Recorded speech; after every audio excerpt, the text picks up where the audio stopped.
Good morning, and welcome back to another ironic introduction to another video. Today I'm talking about alliance raids. I think that there are a lot of frustrations with this new content. I have my own gripes myself, but one of the things I like to do with new content is talk about how I would constructively change it using things we already see in the game. So one of the main frustrations I see is the need for coordination multiple times in a day. And I think that it's neat that they want us potted off working collaboratively to take down these three bosses. But rather than having all three of us fight each boss, I think it would be better to gear each boss towards a specific role. And then they can run a rotation of the raids where the bosses change which role they are geared towards every month. And this will allow for an easy 3-month rotation, and then every quarter, Kabam can set out a new set of bosses.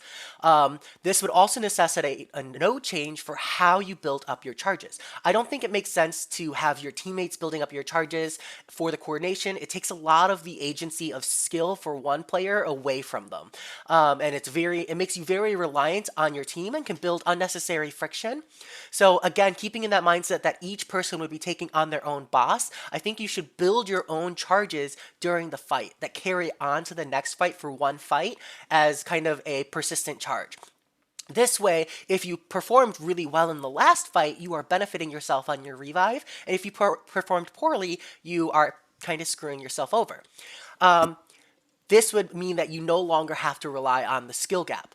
The next thing I would change is the way that the damage is set up. So I understand their goal with the 10% is because right now they have a damage scaling, and they don't want you to build up a ton of damage and be able to nuke the boss on a really good run, which I understand.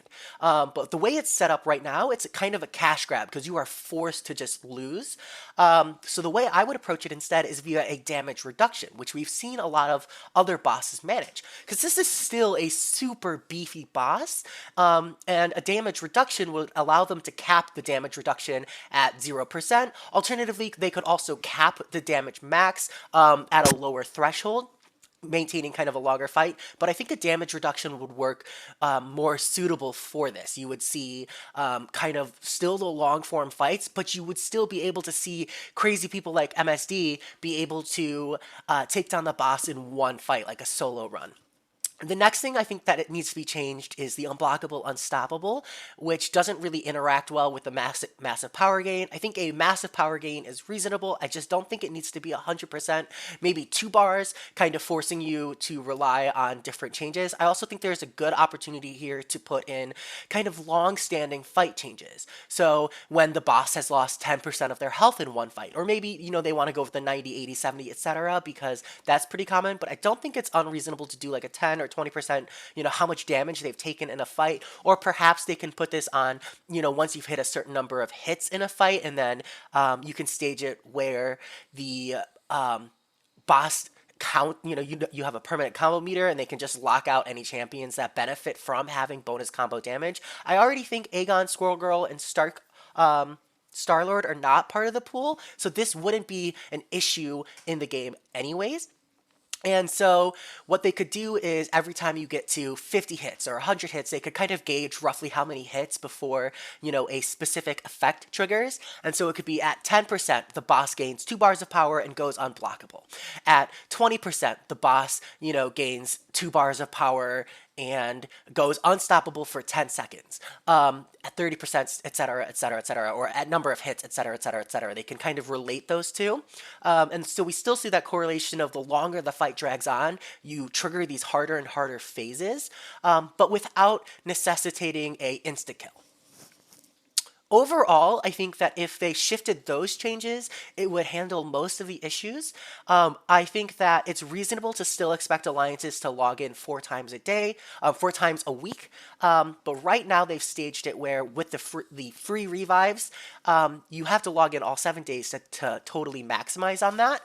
I think it would be reasonable to stage it where there is a maximum limit of revives you can buy in a week, and just increase the amount of cost it costs per day, staging it where you get 14 revives in the first 5 days. And then this would allow for people to instead, buy the 3rd, 4th, and 5th one, or maybe the 4th and 5th one, so you could get 3, 3, 3, 3, 3. You could buy the 4th one and 5th one early if you want to spend, 500,000 gold, which would still be something where people do not end up buying those revives, and they instead opt to push for a full 5 day run. But this would allow alliances some flexibility in case they need someone who isn't available for 5 days. They could push down to 4 or 3. And also, by changing the revive counter, alliances could opt to change where they move their 5.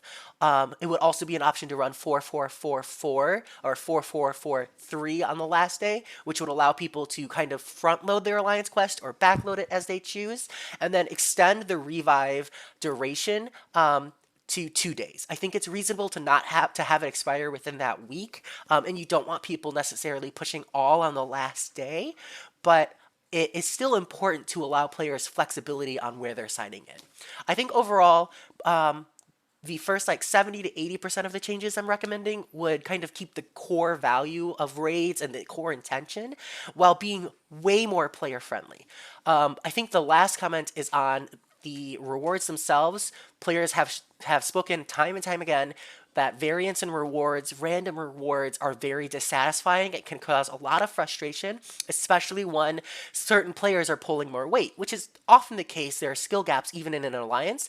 I don't think that the RNG rewards themselves are the problem. I think that it has more to do with the high variance. If they could just lower that floor, because I think right now like the worst reward is like tier 6 class catalyst is like 10% or garbage, and then you can get like 20,000 Titan shards, which is a huge difference.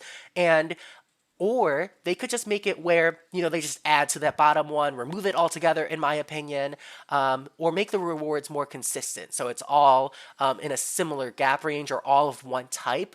And so there still might be some salt over the variance, but at least you're all receiving a similar kind of reward. Personally, I think it would be better to stage this in a way where as you push through, you get higher and higher rewards, because this will also promote the idea that alliances can put their strongest players first, and so, or their strongest players later. So this first reward could be a set item, and it'll be like the lowest value item. The second one will be more valuable. The third one will be the most valuable. That will remove the RNG, but also promote the idea of kind of potting your alliance mates based on skill. And then again, the boss fight rewards, totally fine. Overall, I hope that this content sees improvement. I think that right now, on an initial launch, it's not the absolute worst, but there's definitely a lot of need for change.